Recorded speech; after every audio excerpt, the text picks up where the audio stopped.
Hello there, I'm Barbara Serra. These are the top stories on Al Jazeera.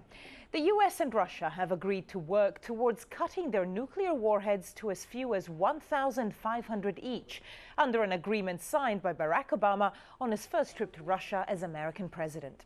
President Obama also said he had resolved to reset US and Russian relations. Alexander Nekrasov is a former advisor to the Kremlin and said the US leader appeared in a conciliatory mood. There are two questions here immediately, is whether President Obama is conciliatory from the point of view of strength or weakness. Because if we think that it is from strength, then he's probably doing the right thing, because he knows perfectly well that the Russians are touchy on certain matters, whether they're a superpower, whether they have this and that, whether they're military a superpower. So he was probably doing it right, and probably even scoring points in a certain way.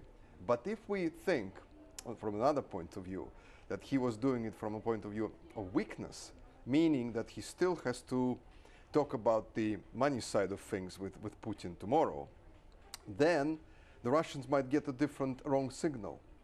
Police in China have dispersed about 200 people outside a mosque in the western city of Kashgar, a day after clashes left more than 150 people dead. The violence erupted between ethnic Muslims and the authorities in Urumqi, the capital of Xinjiang province. More than 800 people were also injured when police moved in to crush protests by Uyghur activists. Honduras's ousted president has vowed to return to his homeland after his plane was prevented by the military from landing at the country's main airport. Soldiers fired live rounds at backers of Manuel Zelaya, who'd gathered there awaiting his arrival. He was ousted in a military-backed coup at the end of last month. Military planes and helicopters blocked his landing. The U.S. Secretary of State is expected to meet Mr. Zelaya on Tuesday.